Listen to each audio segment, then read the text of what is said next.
Welcome to the Class Breakfast News.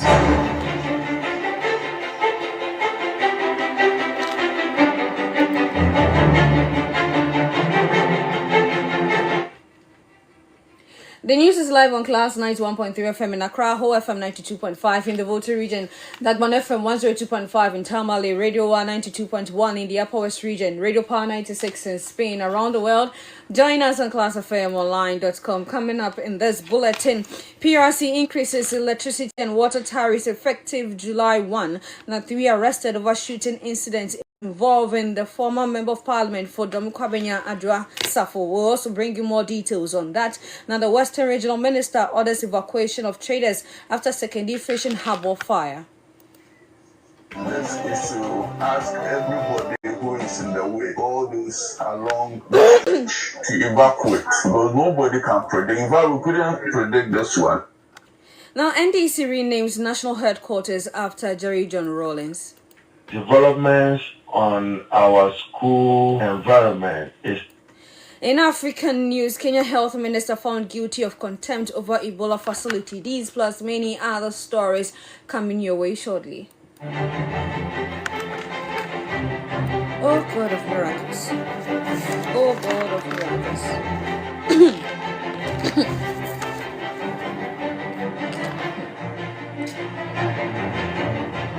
This is the Class Breakfast News.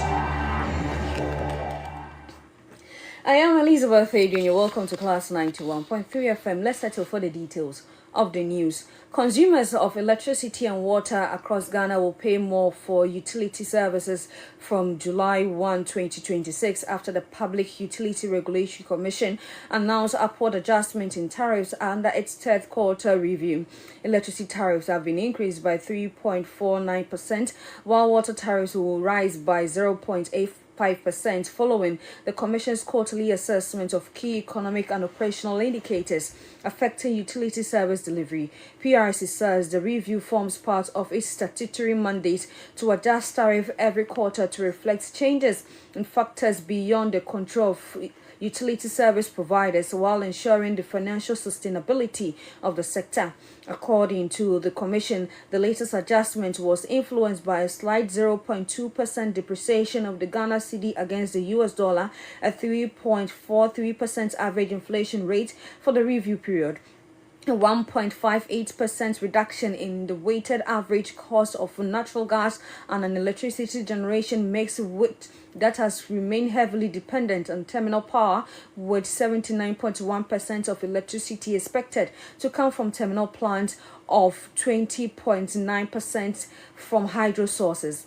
PRC explained that although inflation and fuel cost eased during the review period, the combined effect of all the operational indicators warranted a modest upward adjustment in electricity tariff. Under the new electricity rate, residential lifeline consumers consuming up to 30 kilowatt-hour would now pay 89.93 pesos per kilowatt-hour, up from 86.90 pesos, while residential consumers consuming up to 300 kilowatt-hour will pay 203.75 pesos per kilowatt-hour, with higher consumption attracting 269.22 pesos per kilowatt-hour. And monthly service charges for residential consumers remain unchanged. Non-residential consumers, including businesses and industries, will also see a 3.49% increase in energy charges, while fixed service charges across consumer categories remain unchanged. For water consumers, the Commission approved a 0.85% increase across almost all consumer classes. Residential lifeline users consuming up to 5 cubic meters of water will now pay 598.54 pesos per cubic meter, while residential consumers above that threshold will charge 1,058.94 pesos per cubic meter. Fixed monthly service charges remain unchanged. PRC says the quarterly tariff review are intended to preserve the real value of tariff, enable utility providers to remain financially viable, and support continuous service delivery while taking into account the impact of tariff adjustment on consumers. The Commission says it will continue to monitor the performance of regulated utility providers and hold them accountable to ensure its improved service delivery and value for money. We'll be speaking to IES on this subsequently. Now let's move to some other stories, because police have arrested 3 suspects, including Israel Kojosafo, also known as Akofina, in connection with a shooting incident involving the former Domikwa Benya Member of Parliament, Sarah Josafo. According to the Ghana Police Service, Akofina voluntarily reported to the regional police headquarters on June 22, that was Monday, yesterday, before being transferred to the CID headquarters.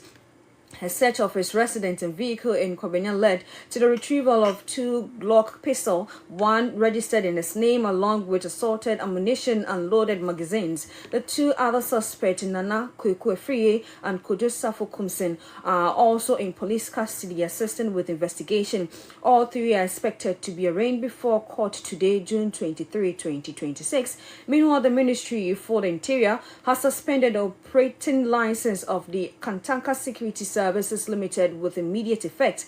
This directive, a suspension, follows the alleged use of unprescribed uniforms as well as a possession of use of firearms and ammunition by personnel of the company while providing private security service at Kwabenya. In the statement, the ministry says preliminary investigation indicates that personnel of the private security company allegedly used unapproved uniform and unlawful possession and used firearm ammunition while providing security service at Kwabenya in Accra on Sunday, June 21, where the incident happened. The ministry said the alleged action constitute possible breach of the Police Service Private Security Organization Regulatory 1992, also known as LI 1571, and pose a serious threat to public safety and security. Kantaka Security Services has therefore been directed to cease all operation pending the outcome of the investigation. The ministry has also advised all institutions to suspend business engagement with the company until further notice. We'll bring you more details on this story subsequently and right here on Class 91.3 FM. Let's move to the Western region, because the Western Regional Minister, Joseph Nelson, has ordered the immediate suspension of all commercial activities and evacuation of traders operating at the food market and surrounding areas of the Albert Bosumtrisam fishing harbour in Sekendi following Sunday's outbreak. This directive follows a fire outbreak that was triggered by a rainfall landslide that damaged an electricity line and caused extensive damage to the harbour. The blaze destroyed a premix fuel station, 2 vehicles, 3 hand carts and several makeshift structures, while damaging sections of the Ghana Port and Harbour Authority administration block, offices and its ice storage facility. Following an inspection of the site, the regional minister ordered traders to evacuate the affected areas immediately after engineers identified unstable slopes that pose a risk of further collapse, especially during the raining seasons. Incident, we should be looking at how to prevent any more such incident happening, and clearly looking at the whole area. You see the threat of another landslide happening anytime soon, because the rains have not stopped. And so in the discussions that we just had, I think that the key decision in this is to ask everybody who is in the way, all those along this stretch, to evacuate, because nobody can predict. In fact, we couldn't predict this one. And so now that this has given us a clear indication of what could happen, anybody along the stretch must be told to evacuate so that we're able to save lives if anything happens after now, which nobody can predict. That's the Western Regional Minister, Joseph Nelson. The Director of the Port of Takoradi, Captain James Richard Quason, disclosed that management had on several occasions attempted and unsuccessfully to halt and relocate premix fuel activities and operational areas of fishing harbours. What the people must understand is, for this thanks, I know there's a consistent call of them to relocate until now. Very unfortunate. And see, the management look at it and then through the appropriate team to safeguard the property, the facility, safeguard our people. Our people are very important. So management look at it and then look at bad. That's the director of the Port of Takoradi, Captain James Richard Quason. To some other stories, the National Food Buffer Stock Company has warned that it will delist food suppliers under the Free Senior High School program who are found supplying smuggled or foreign rice to schools. The company says a report of foreign rice being distributed through the program has raised serious concerns about food security, quality standard, and compliance with government policy to promote locally produced rice. Speaking in an exclusive interview on the afternoon business review, the chief executive officer George Otu said the National Food Buffer Stock Company will intensify monitoring and impose stricter sanctions on suppliers who violate the directive, as well as institutional heads who facilitate the supply practice. So nobody can tell me that we have 1 grain of foreign rice in it. We don't. It's all local for the national reserve. It's the school feeding, the one that we used to feed the school. That sometimes people complain that they buy local and then smuggle some foreign bags of rice in there because of the price. Incidentally, the price of imported rice is lower than sometimes. But we want our people, the people that we give the contract to supply to the school. If you go and supply foreign rice and you are hot, we will catch it. We will delist you, we will remove you, we will not give you any contract again. And the extent to which people want the contract is enough deterrent for them not to supply foreign rice. That's the Chief Executive Officer for the National Food Buffer Stock Company, George Otu. The Greater Accra Regional Health Directorate has intensified effort to prevent disease outbreak by launching an emergency fumigation exercise at the flooded Oponglo landfill. The exercise follows days of heavy rainfall that submerged part of the capital, raising fears of possible cholera outbreak. Fumigation team led by Dr. Gideon says massive refuse build-up and stagnant waterways had led to a surge in the housefly population. He has been speaking on this issue.